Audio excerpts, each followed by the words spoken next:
So yo, top left, cop Tdot Goon Scrap DVD 2017. Unless you're a Beanaz. Tdot Goon Scrap DVD. Man, them get dealt with at STC. You can catch it at Ram, you can catch it DT, you can catch it at the zoo, you can catch it at a car wash.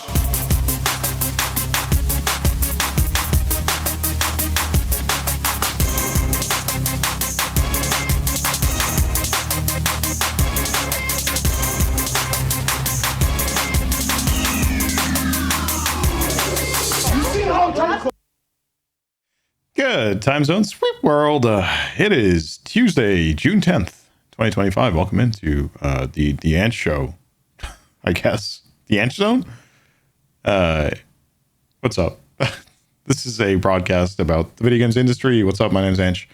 I play video games on the internet. Sometimes I talk about them. I like to play, talk, and write about video games. And, during the day, I work as a financial analyst. I've previously worked as a public policy analyst, as an economist. And, but one thing at all times, I'm a video gamist. And so, it's really my dream to kind of marry these disparate things together, in kind of a talk show format. And so that's why we're here. Typically it'll look like me talking about whatever games that I've been exploring and, whatever thoughts I have on them, followed by some analysis of different things that have been happening in the news, whatever's current in video games.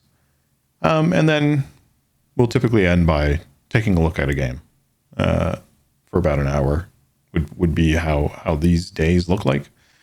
Problem, though, is that I am already a couple hours behind schedule, and so I don't think I'll be able to get to any game today. We'll just save that for later. It would have been Hades, would have been the thing for me to play. I've been managing my backlog a little bit more in detail now. There's an app out there called ggapp.io. If you go to that website, in the Epilogue gaming community, we many people here use that to manage their backlogs. So I've gotten back to that and set that up and taken a look at all the different things that I need to do and so on. And one of the things was Tales of Arise, and I guess that's really where we'll start today. So I went back and beat Tales of Arise. Don't know what really compelled me to buy this game. I think I was compelled to buy it because at the time, 2021,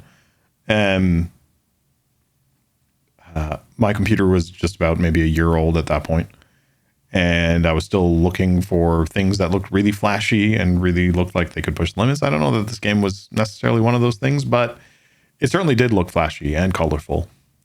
And so that's really what caught my attention. But I went into it and discovered more about it. So this is a game that's developed and published by Bandai Namco, or Bamco. It's out there for PlayStation, Xbox. It's on PC as well. It's an action RPG. It's a Japanese game, so it's a Japanese RPG. It's an adventure game, very anime game. In here, you'll meet a cast of 6 characters over the course of the game, and they're basically 3 pairs of one man and one woman, right? 3 couples. And so, there's some like light romance type of stuff. But they're mostly teasing, except for Alphen and Shion, I guess. But those are your 2 main characters, Alphen and Shion. You'll meet other characters throughout the story, 4 other ones, main characters. It really gives this feel of, yes, it's an action RPG, but it's also kind of a visual novel because they do have a detailed story to tell, and they do take their time to tell it. Let me tell you. You'll start with Alphen. He's kind of a amnesiac who's thrust into an Earth-like world. They're called Dunnans, and those people are enslaved by another human-like race called Renans. You'll meet Shion, who herself is a Renin and is trying to free herself of some sort of curse. Along the way, you'll run into other characters who are in their own predicaments, which you will free them of, and then after which they will join you and continue the journey. There is, in the plot, there's some sort of ceremony that's going on that is collecting energy from this planet, and you're taking part in it to try and free Xion from her curse.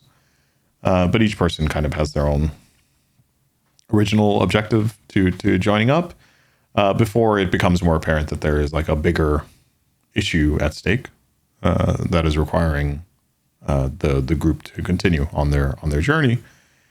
At times it is a simple "I'm going to beat you up" type of story, but it does deal with deeper topics as well. Things like slavery and war and managing relationships between populations and civilizations of people that have a long entrenched kind of negative history with each other.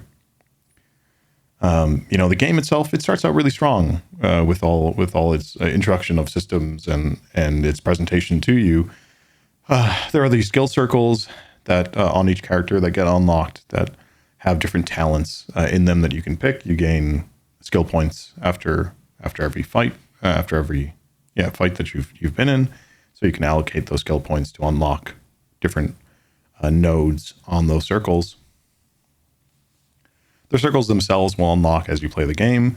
They will also unlock from having leveling up relationships with characters, which can be done through conversations. It can be done through camping, I think even fishing, and even through side quests, I think, are maybe not relationships through side quests, but certainly skill circles can be unlocked from side quests. So there's that whole aspect of it. The game itself, it has a anime realistic kind of feel. It's very colorful and art style that has also quite a bit of contrast used in it. So it really benefits from HDR. Character models are also quite detailed, and they have faces that are really reactive and expressive. The lighting effects, as I say, they're very intense and very cool, but it's kind of a double-edged sword. Really it probably should come with a photosensitivity warning there. I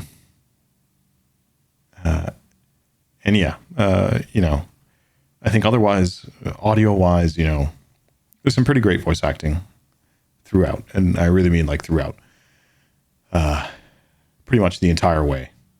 All major cutscenes are fully voiced, and even the I don't know how to call it, like lesser cutscenes where it's just kind of storyboard type of stuff and scrolling text, even those are all fully voiced as well.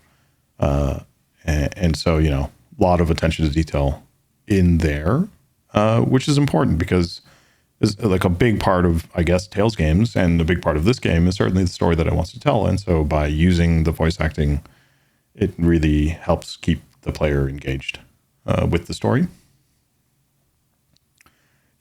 But I think overall, outside of those first 20 hours, like the first 20 hours are great. But after that, you're really in for a slog. Because you get into this next 20 hours, like this mid period, where the game's very mid. By then you've figured out all the styles that you like, and you've like gotten comfortable with some combination of characters, and you've just about figured out your preferred kind of party and move list and so on. And over those next 20 hours, you will see most everything that you're going to see from a gameplay perspective, I think. And now you're just kind of grinding through the same or similar type of enemies and working through a story that you're increasingly being able to predict what's going to happen. Not in all cases, but in some cases, yeah. And so it becomes like this it becomes a slog again, which is probably why I dropped it after 40 hours. But as I say, I came back to it to push through and try to just get it done. So I guess the upshot is like, if you're a Tales fan, if you're an anime fan, if you're a visual novel fan and all this kind of stuff, then you were probably already in for a Tales game, and that's great. That's great for you. And you didn't need anybody else to tell you otherwise. If you're on the outside looking in, I don't know that this game's really worth the time required to get through it. You're looking at 60 hours, the first 20 of which, as I say, are great. The second 20 are mid, and the last 20 are just uninspiring. So yeah, that's Tales of Arise. I wanted to play Hades today. It's another game that I've been gifted a long time ago, but just dropped. I got so close to beating that game after 11 hours, and I was so hopeful that I would, and I lost to the second health bar of that boss, and Hades spoilers, I guess, but at this point, you should go play Hades if you haven't already, I guess. But yeah, so that's it. That's all I've been playing so far. We'll come back for some Hades at some point, and maybe even some Tunic is another one that was gifted to me that I still need to try. So why don't we move on? Let's get into some of the news. I think I have something for this. Do I? Yeah. So the main thing is just a little bit of an SGF roundup here of all the different things that went on. We'll start with the state of play, the Sony state of play. The main thing here was Pragmata for me. That I've been tracking that for quite some time now. It is Capcom's newest IP. It's an all-new science fiction adventure, action adventure. It is set in like a near future type of setting. You will play as Hugh and Diana. Hugh is it just makes me think of Big Daddy, but it's not Big Daddy. An astronaut, I guess, a researcher, an older gentleman, a principled gentleman, you might say. No, and Diana, which looks like a little girl, but is in fact an android, and both of them work together to escape this research station.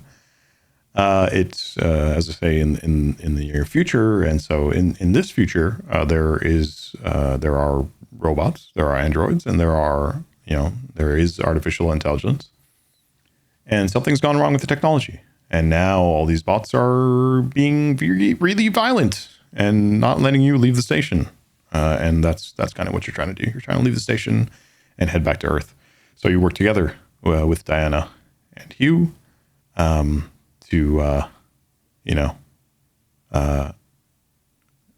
Through like action and strategy set pieces to work your way through enemies and bosses. So that looks fantastic. I can't wait for that. That should be PS5, Xbox, and PC as well. So that's great, seeing as I got a PC, goddammit. So, hey. Other thing here, Romeo is a dead man. That looks really cool. That is out of Grasshopper Manufacture. This is Goichi Suda51 Suda, who is working on this. He is the director, producer, writer. And so that means that it's going to be a super bloody action game. So Grasshopper has done No More Hero series of games. So this is, a series of games that were out between 2007 to 2012, and then again from 2019 to 2021. They've also done Killer 7, a shooter and action adventure type of game, and that was the mid 2000s. So more of the same. Sorry, that's a bit flip. Not more of the same. Same stylings, and certainly like it's going to be kind of that in terms of its in terms of what you might have seen from them in the past. But here you will be playing as a FBI agent who has been saved from death by some sort of paradox, a time paradox. And you're stuck between life and death, and now you're hunting down fugitives in this state, trying to figure out what's happened. And since you're Romeo, you're also trying to track down Juliet, who's your girlfriend, and has gone missing. From what they showed, it seemed pretty exciting, but also, we don't have any demos or anything like that, so we can't really take a look just yet. We'll wait. So that there was also Bloodstained. I have so many things on my backlog that are of the Bloodstained category that that I haven't played all the way through. So this one I'll just be passing on, but looks good like any other Bloodstained game. That's 2026. Sword of the Sea. This thing also looks really cool. Launching on PS5 and PC. Coming August 19th, 2025. It's developed and published by Giant Squid, who did Abzu and The Pathless. You'll play as a wraith, resurrected and on a mission to restore an oasis or a lost ocean. You cleanse the land by traversing landscapes, and when you traverse, you're doing it's kind of like surfing. It looked like some sort of activity adjacent to skateboarding or snowboarding or surfing. You can do flips, spins, wall rides, grinds, different kinds of tricks.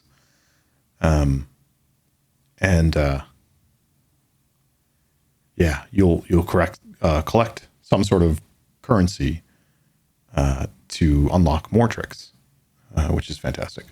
So that looked really neat, very chill kind of experience that I think will be very good.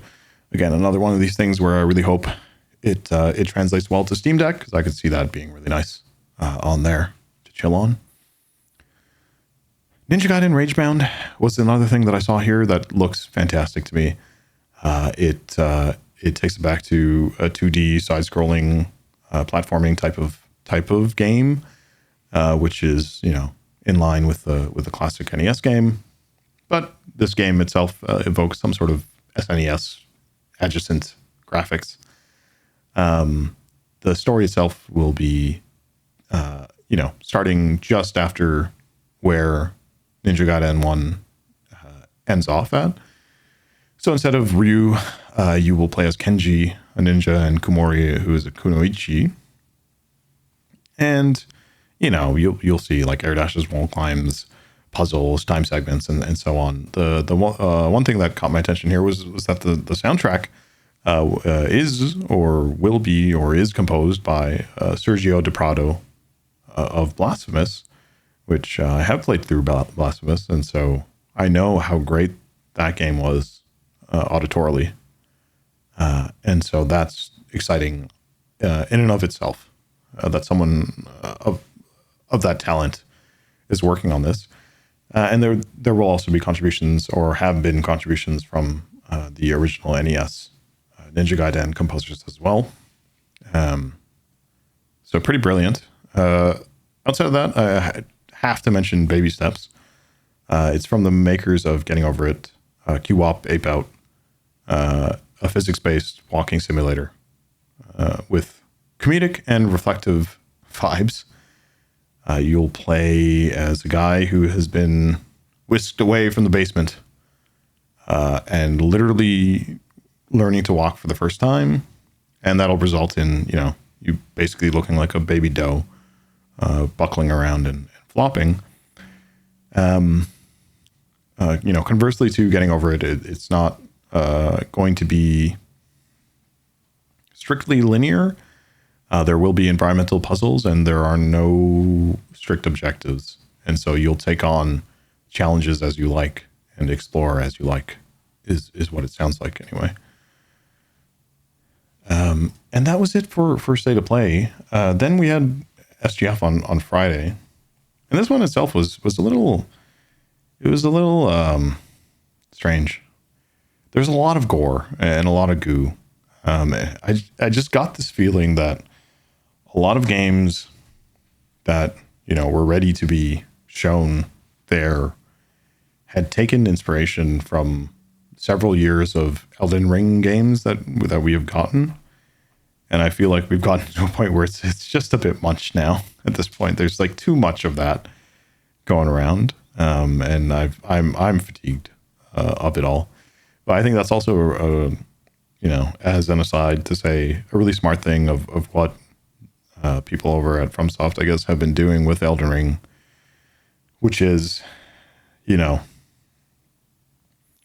have a really strong long-term plan around, how you're going to keep Elden Ring relevant over the long term so that you can maintain a strong ecosystem of players that are staying engaged with Elden, and therefore, having less opportunity to completely leave Elden and go off and try another one of these adjacent things that they seem to like so much.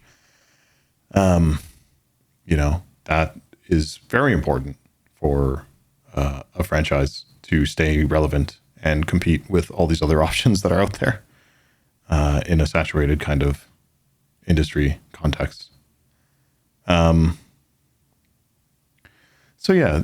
there were some things that did catch my eye that were non-goo, mostly non-goo.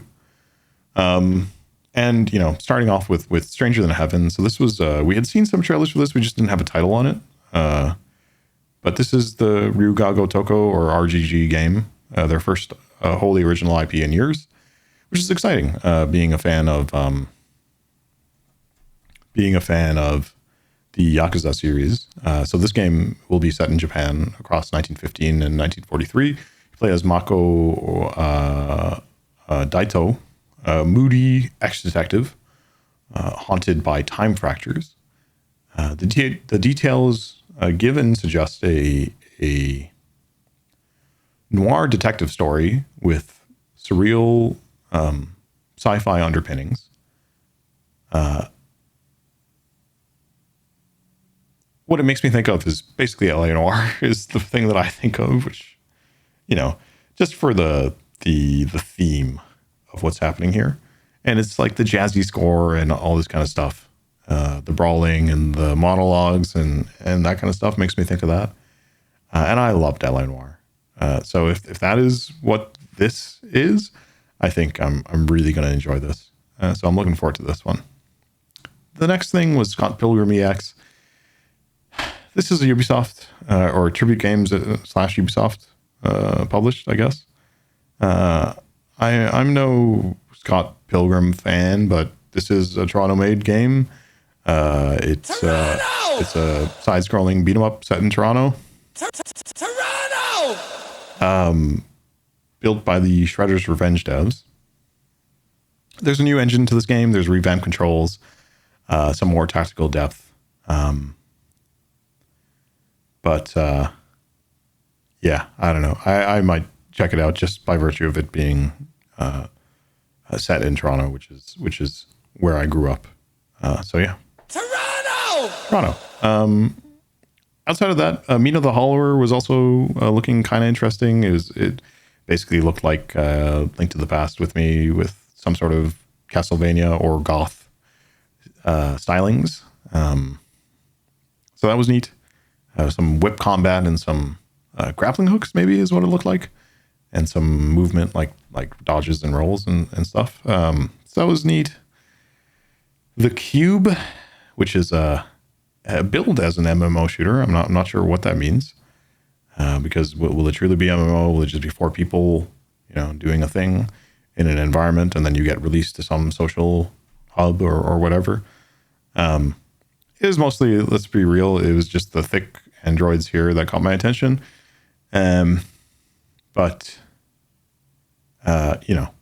Also kind of thought of Destiny or Warframe. It'll be interesting to see what this actually is. But those droids be thick. Then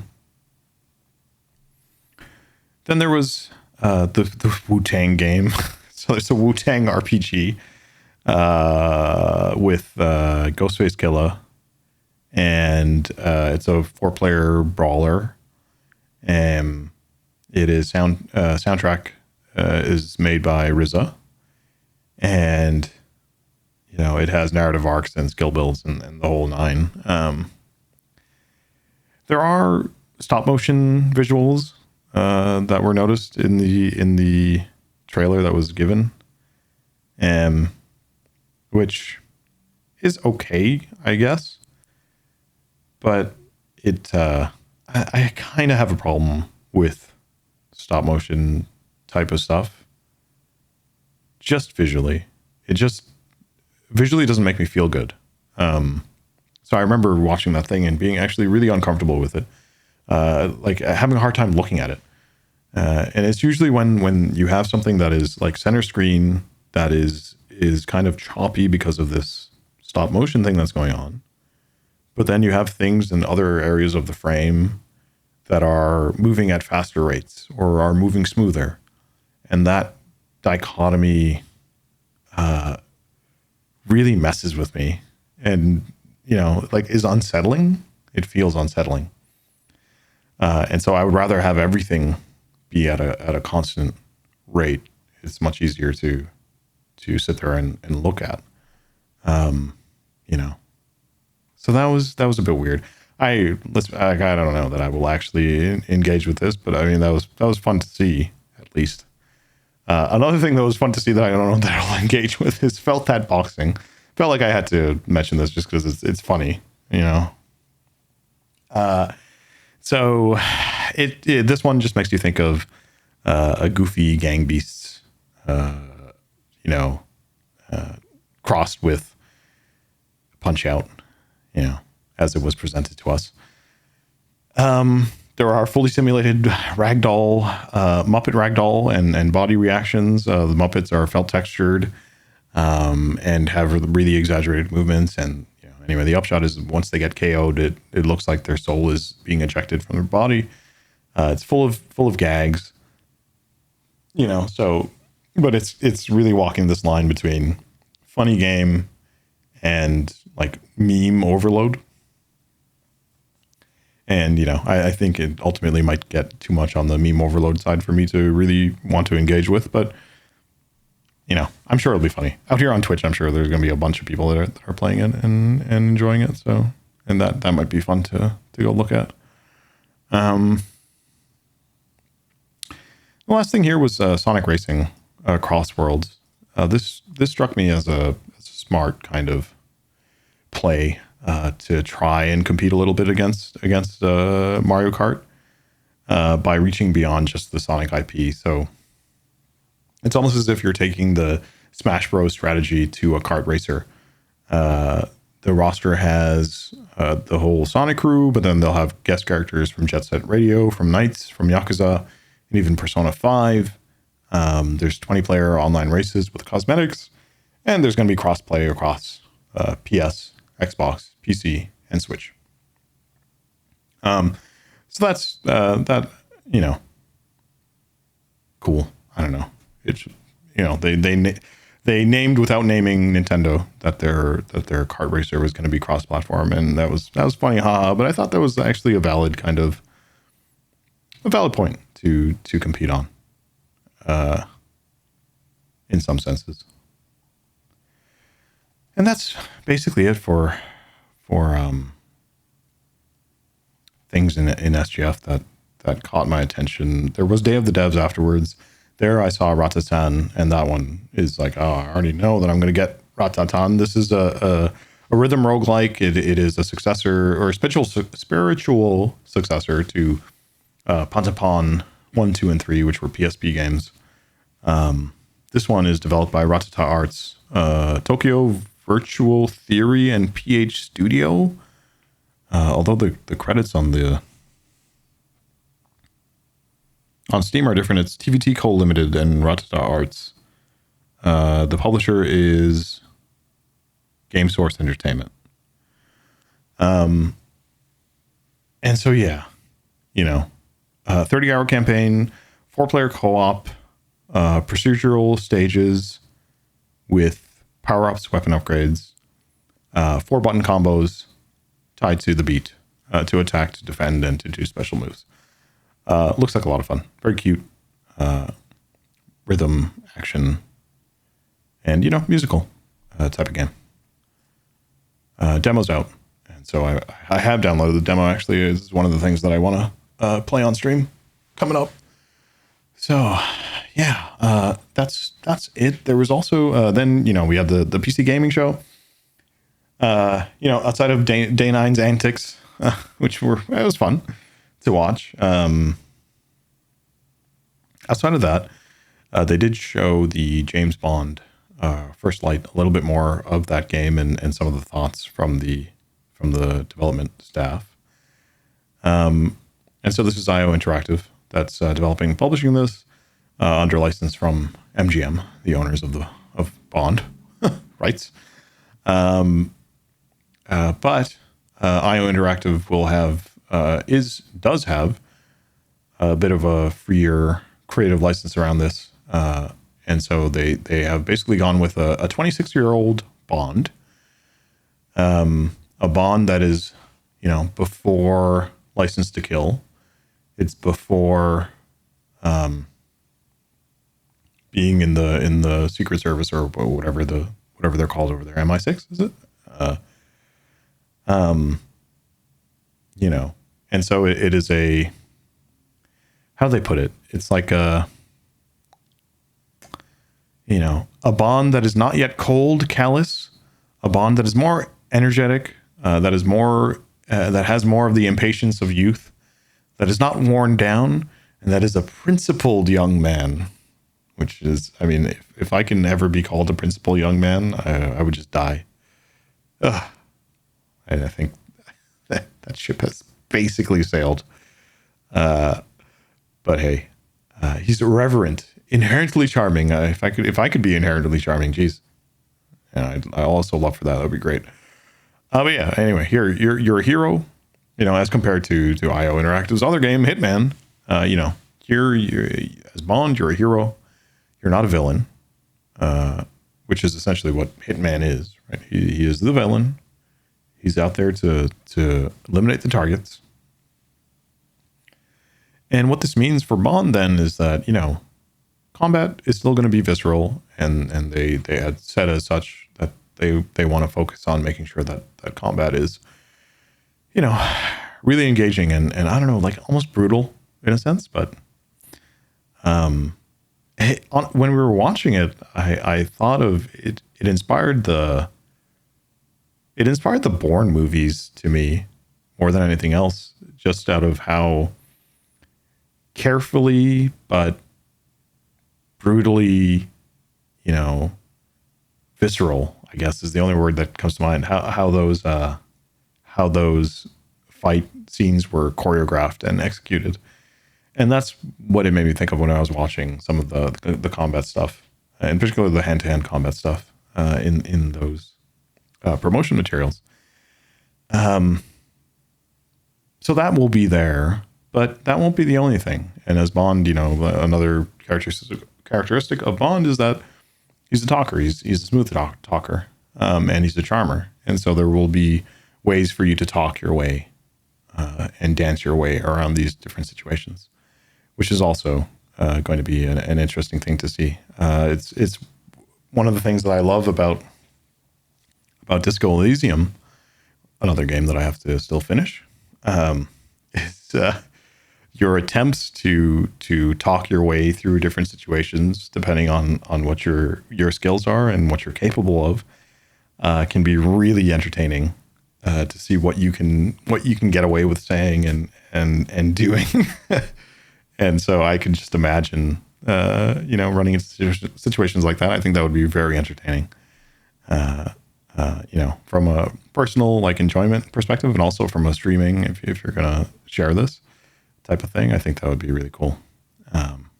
So yeah, and also they're gonna have Aston Martin, they're gonna have whatever, different licenses to vehicles shortly. You'll surely see some gadgets, so that'll be cool. There has got to be car chases. That'll be great.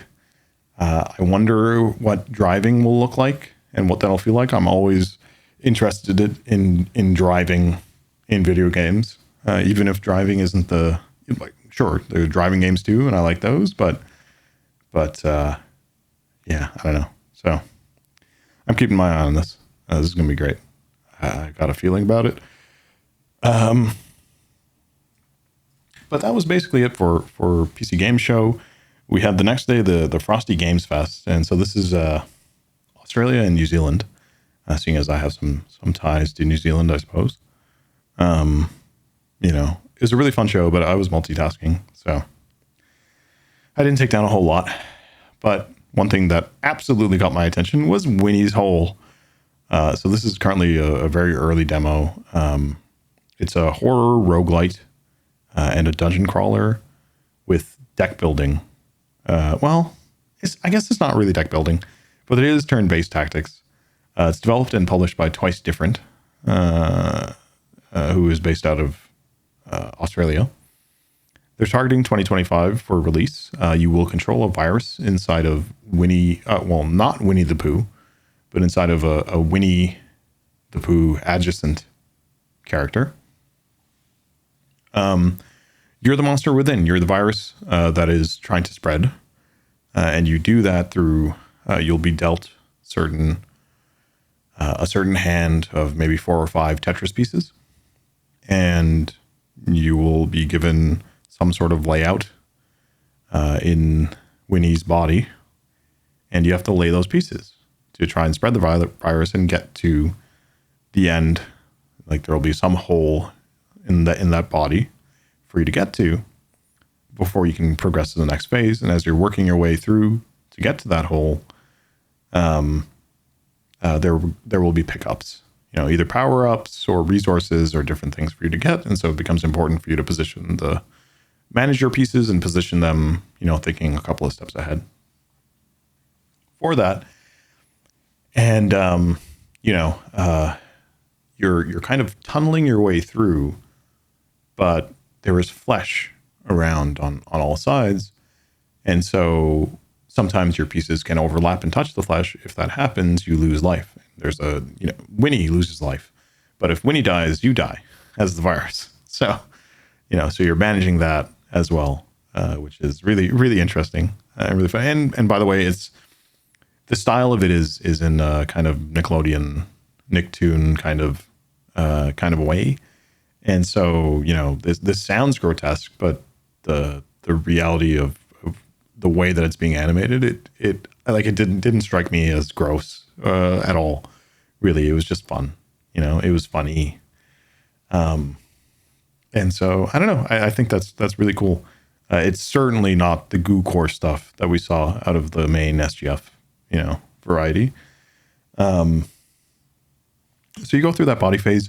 You'll get into, I think it's called the event phase next, where you then, as Winnie, you're working your way through this forest or whatever, and you'll run into somebody, and there will be some funny conversation, and then you will likely end up in some sort of turn-based fight. At which point you're given Tetris pieces, and you have Winnie's brain, and there are pickups in the brain that signal either defend, gain armor to protect against incoming attacks, or attack, or some multiplier, or some special modifier that will do something in combat. And so that's fun to work your way through. You get through that, and then you go into a buy phase. And here's where you will get different, I can't remember what they're called. They're basically perks that you can purchase for that run. And they'll modify some behavior of that run to help you go a bit deeper.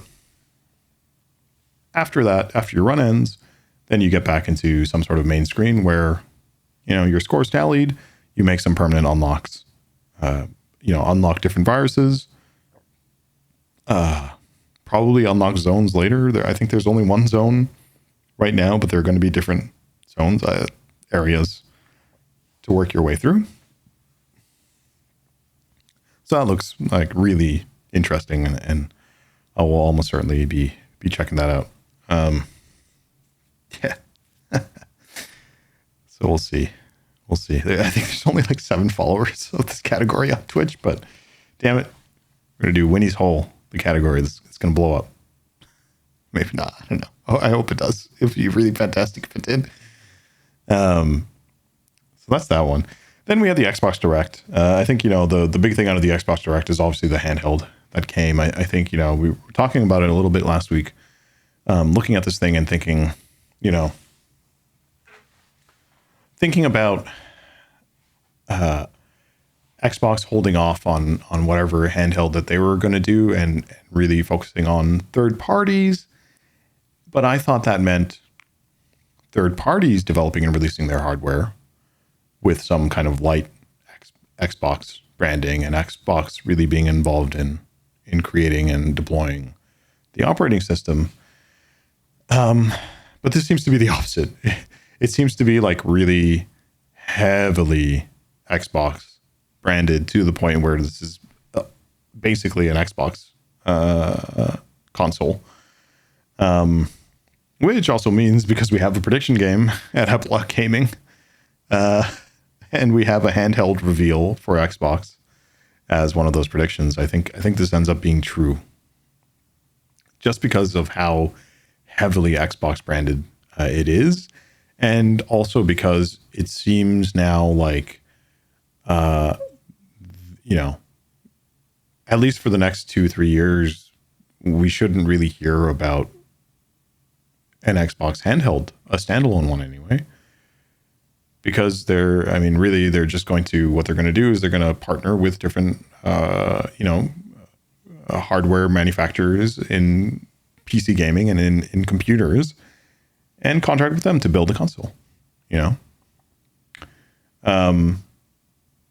and so that's cool. That makes sense. But it does come back. The core thing all comes down to Windows 11 again, which is something that we already talked about. But just reworking it for a specific implementation on a handheld, and getting around the issues that just Windows has on a PC that is not solely dedicated to gaming, right? So when you boot up this ROG device, or this Xbox ROG Ally X, or basic version, it will boot into straight into some sort of game mode that will be optimized for it, freeing up that handheld's resources for the games. And so conceptually, that makes sense, and there's a strong value proposition there. But we don't know how well the ROG stuff is going to work. And I think the previous Ally that Asus tried to do had quite a few problems. I heard of leaking batteries and, overheating and things like that. So we'll have to see what the thermals are like on this thing when it comes. It's also really heavy, which is the same issue with the ROG. Although I wonder, this might be a little bit lighter. Anyway, it's still 700 grams, so that's still almost a kilogram, which is quite a bit for a handheld. And then of course, if you go with the premium version has more RAM, bigger battery, and a better display, and so on. So there's that there. The other thing to think about here is just in terms of pricing, because I don't think we have prices on what it's going to look like. And then, you have also the Nintendo Switch 2, which now I'm going to mix up my Canadian dollars and US dollars. But the Switch 2 is probably like the higher priced handheld that's out there right now. Let's see. Let's look up the USD MSRP Switch 2. $449, so $450. And then the cheap Steam Deck is $400. Right? And then the mid-range Steam Deck is $549, and the 1 terabyte OLED model is $649. So I just wonder where it's a good thing that they're having two models to try and price around these different price points and value offerings, but I wonder where they'll target themselves. And that might have a significant kind of factor on how much they're able to crack into, the existing demand for handhelds that is currently being satisfied by iterations of Switches and Steam Decks. So this is kind of an interesting thing to step back and look at when you look at the state of handhelds. And I've seen some opinion on this, which I tend to agree with. So this is GameIndustry.biz. And if I just open this up, this was by Samuel Roberts. Just looking at the ROG Xbox Ally and Ally X, and thinking about whether that is a response to the Switch 2 or whether that is a response to the Steam Deck or Valve, really, and positing that it is more of a response to Valve. And I tend to agree with that, because, the Steam OS, I guess we talked about this a little bit before, but the Steam OS is being offered on all kinds of devices. It is,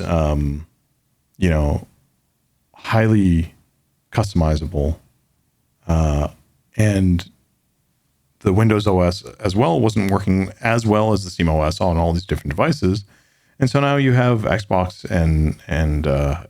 and Valve trying to constantly one-up each other with these devices, and that ends up being really good for the consumer in the end, which is great, but also leads to like different innovations and new things that will come of it. I think that for the Xbox handhelds to be successful, of course, like there's the whole thing of trying to make sure that you have all kinds of different storefronts available and make sure that, no matter who you are, whatever game you want to play, you're going to be able to play it on this handheld is like critical for the success of such an Xbox device. Of course, there's that. And so there's also a pricing component. But I think another kind of important thing will just be, what is how user-friendly is this Xbox device going to be like? What's the user-friendliness of it going to be like? Because, I have a Steam Deck and it's great, but, I'm not like ultra techie. I get by. I can be pretty good with some of the things out here, especially if you give me enough time to tinker around and I can figure it out. But I just remember having a lot of trouble with the Steam Deck. Kind of clunky to work around in Linux, and I'm not a techie all the way to the point where I'm going to be able to navigate Linux. But then also just different things of trying to run emulators and trying to run like a RetroArch, for example. And, constantly having, crashes out of the Steam box or implementation in that device to the Linux desktop, and constantly trying to like do that battle between the two modes, and then having something break somewhere along the way, and then having no choice but to reset the entire machine and wait for it to shut down and wait for it to boot up so that I can start again and try again, and that's really terrible in a context of like, you've brought this device with you to work or something, and, you're trying to like spend 15 to 20 minutes at a time doing a little bit of something,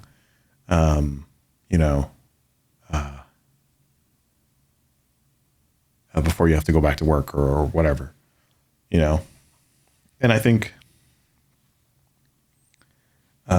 so then if Xbox can make sure that the device is just very usable for a basic audience, but then also is very open and easy to not break into, but to customize and to tweak as any, PC enthusiast would with their own computer, then that could be a real key to helping with success, I think. But interesting stuff. We'll see how it works out. And also, just the last thing is I'm still apprehensive around just how is the hardware going to work, and like how are the thermals going to work? So we'll see. That's the gist of the stuff around the Xbox handheld and the Direct. I think there were a couple games that were out there. The Gears of War thing was cool. I missed out on. Well, no, I played some Gears growing up, mostly over at other people's places. But I have some bad memories tied up with those times anyway. That has nothing to do with Gears, but makes me think of when I look at Gears. So it'll be a little bit difficult to convince myself to get back into that. But hey, if it comes to Game Pass, then I might get into it. The other thing here, though, which I will definitely get into, is Tony Hawk's Pro Skater 3 and 4, which, I called it a long time ago, pretty much right around the merger time. I think it was like Tony was going to give some sort of appearance at an anniversary thing. I think that's what had happened. And so I was like, oh, is he like, are they going to, they said that, oh, we have a big announcement or something. And I thought that was going to be an announcement for Tony Hawk. And it wasn't. But, I knew that, after having heard that, there were pitches of this thing made and it was shut down because, or the pitches didn't get off the ground because there was just no, there was no steward to carry it through, basically is how I looked at that. And, because there was no appropriate steward to carry it through, then it was too important to try to half-ass your way through it, basically. Right. So, and then at that point it becomes a resourcing issue and it becomes a management issue. And so as soon as we heard that Microsoft was buying, and when that merger did complete, and by the way, the FTC dropped their case. I saw that as well, yep. So anyway, they already merged, so there's no way you're going to go back and make them unmerged. It's not going to happen. Very unlikely. But yeah, as soon as that went through, I knew some way, somehow, especially with, how big Tony is with this franchise and how important it is to him. He says changed his life, which I agree with, because I think it made him really, really popular and probably gave him a lot of money, So yeah, that's very exciting. There's a Ninja Turtle too, which is also, it's cool. I prefer Spider-Man. But Cowabunga dude, that's great. And then otherwise, Outer Worlds 2 was shown and discussed. And it looks great. I haven't played Outer Worlds 1. I don't think I will, because it's just a time thing. And also, I already played Starfield, and I feel that scratches the same itch for me. So the next, space shooter type of thing that I play will probably be Outer Worlds 2. If it comes to Game Pass, then yeah, I'll probably try it, but I don't know that I'll commit to go through it all the way. And that's it for the Xbox stuff. The next article that I had here is back on Ubisoft. Not too much to comment on here, but I thought pretty important to mention. And so this is, of course, this is to do with the sexual harassment allegations and investigations that were going on. 5 executives were arrested in 2023 in connection with this. Ubisoft executives. This is in France. And so now we're in 2025, and there have been some hearings, and largely not reported by Western media. This I caught wind of from Game File. That's Stephen Tottilo's independent publication. He was following the proceedings, and the proceedings are in French, so he was getting, I think, machine translations or translations somehow, and then vetting them. But anyway, this also is being reported in gamesindustry.biz. And so the former chief creative officer, Serge Ascoe, and the ex-VP of editorial and creative services, Tommy Francois, and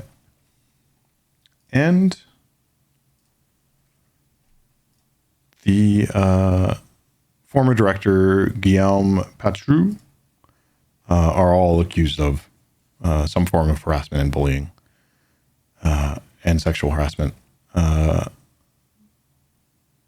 This is kind of, it just made me think of the same stuff that we saw out of the whole Activision fiasco that led to Microsoft swooping in and buying it. But some, important kind of information came out of some of this hearing stuff. So the things that are mentioned here, a woman working for Francois alleged that the former VP made her do a handstand wearing a skirt. Francois is also accused of forcibly kissing a member of staff at a Christmas party, as colleagues restrained her by the arms and back. Francois is also alleged to have grabbed a woman by the hair and kissed her by force, with nobody reacting or stopping him. And when she reported this to HR, she was told not to make a big thing of it. She also had to refute rumors that she had been snogging Francois, even though she knew that it was an assault. Ascoe is accused of sexual harassment and bullying. One example that was given was him talking to colleagues, saying that one of the senior women staff did not have enough sex, and that he would show how to calm her by having sex with her in the next room.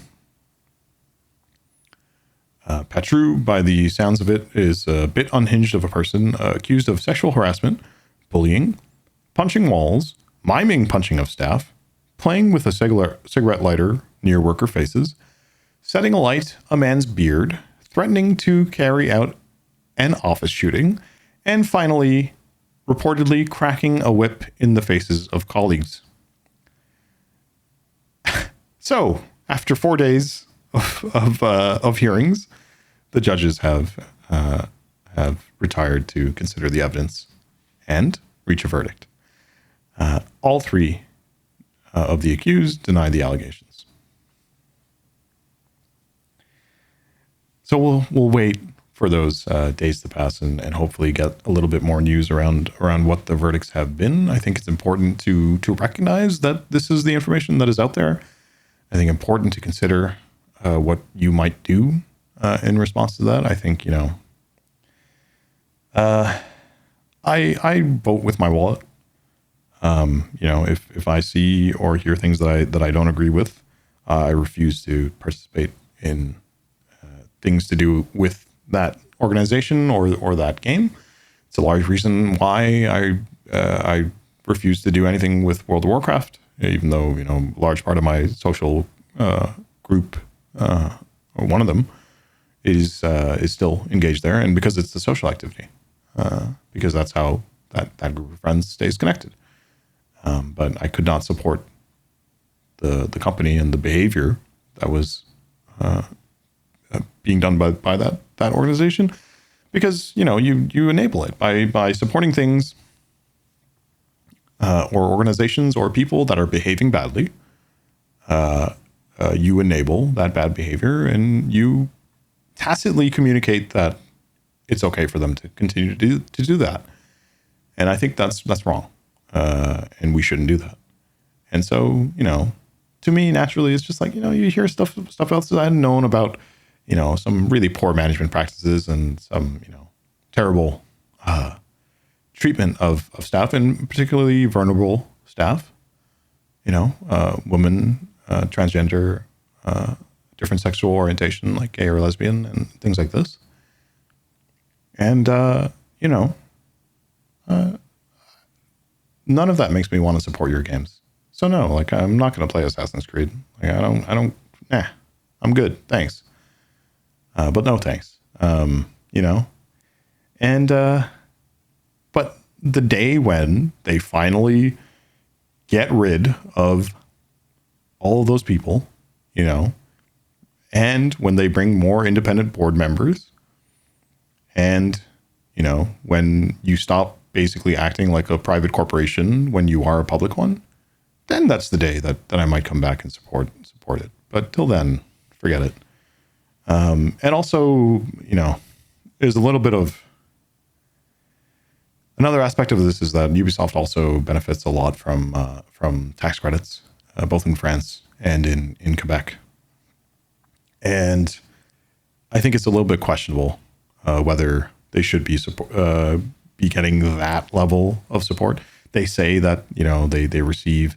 It's important to them to receive that kind of support because otherwise they wouldn't proceed with projects if they didn't get those kind of wage offsets, which are basically what those tax credits amount to.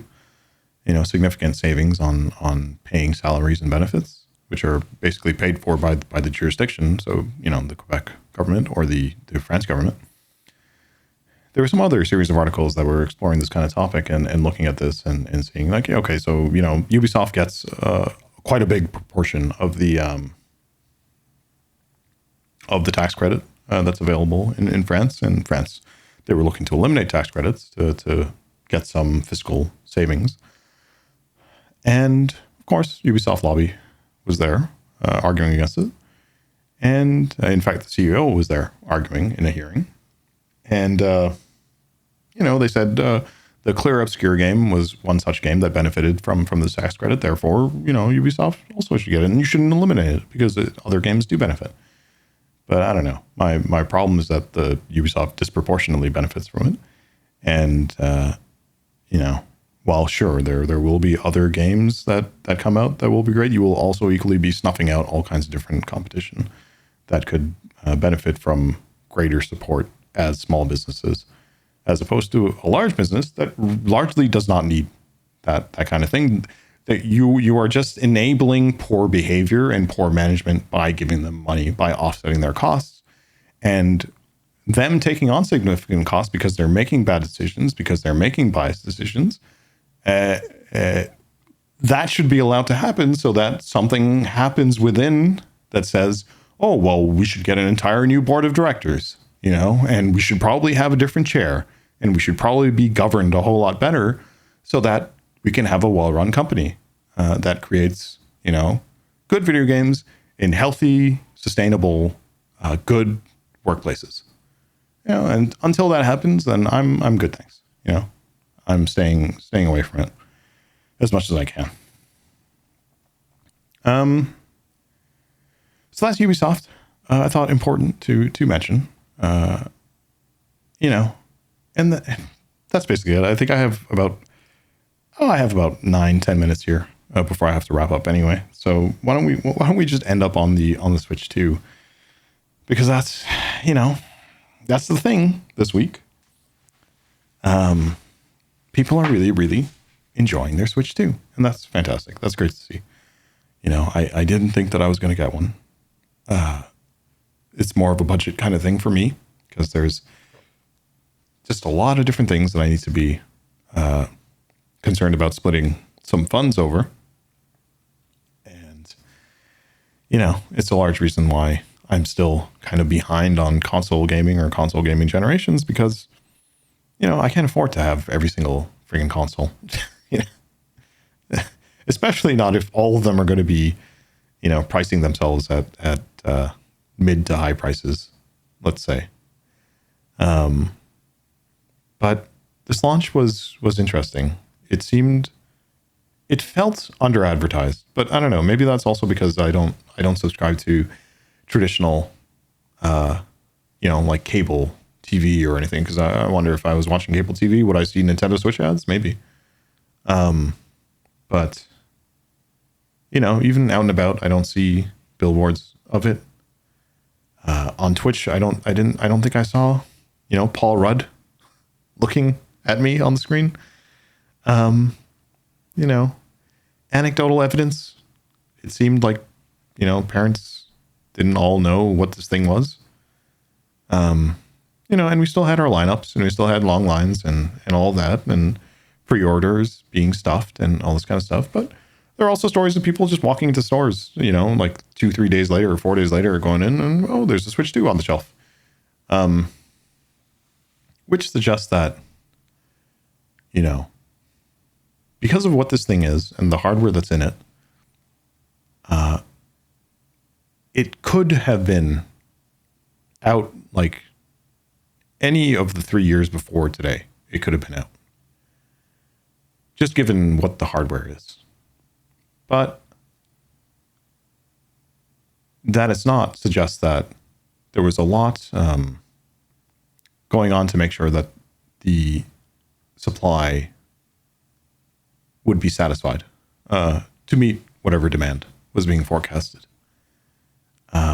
It also seems to me that there was a lot of pent-up demand for the Switch 2, which makes sense to me, just out of the Switch existing ecosystem being very long in the tooth, to where there would naturally be people who have just been waiting for a better hardware of the thing that they love, the Switch. And so, and then the other thing that it makes me think of is, like forecasting. So I do a lot of forecasting at work. It's difficult. It's really difficult to get accurate targets on things. And, in this context, if you come in below the forecast, now you've created too few consoles and you have a bunch of unsatisfied demand, and that translates to worsening customer relationships. And if you come in over forecast, now you've created too many consoles, you've tied up a bunch of costs into these, items that are sitting on shelves. Now you're waiting to recover some margin from it. And then look at some of this other stuff in GameIndustry.biz, and there's the Ampere analysis, talking about some figures. I think the Nintendo themselves want to reach 15 million units by this year. Ampere predicts 13 million in 2025, 32.2 million in 2026, 51.2 million in 2027, and 104.3 million by 2030. But that's kind of wild. So if you go to VG Charts and you look at the console sales, it is very rare to see a 4-year trend that increases in this proportion, that rapidly, that steeply. For most all of those consoles, they have about 3 years of increasing trend before they reach some sort of plateau to where it starts to decrease, right? This prediction is suggesting a doubling of, almost doubling of units year after year after year, right? Which would be kind of like almost, it's not exponential, but it would like mimic that kind of a increasing growth, increase curve type of thing. And I just don't think that's likely. Sure. Maybe they will reach 51 million units moved in 2027, but yeah. Well, I guess that is 104.3 million by 2030. So they're probably talking about cumulative, what is that? That's still, the gap there is 54-ish, 53 over 3 years, maybe. Yeah. So we'll see. It's interesting. I think, again, they'll benefit from this pent up demand, but it's rare to see any console or handheld have doubled units for multiple years in a row. So we'll see. Anyway, I could be wrong on this. That's for sure. But that's going to do it for the news this week. And that's going to do it for us today. So thanks a lot for tuning in. I had thought that we'd get into some Hades, but I'm going to have to go soon here because, it's Tuesday. Play World of Warcraft on Tuesdays. That's what we do. I'll be back next week at some point, hopefully earlier, to talk more about whatever video games I've been playing and to talk about the news. So tune in then. Till then, have a great week ahead. Take care of yourselves. And we'll see you next game. Thanks.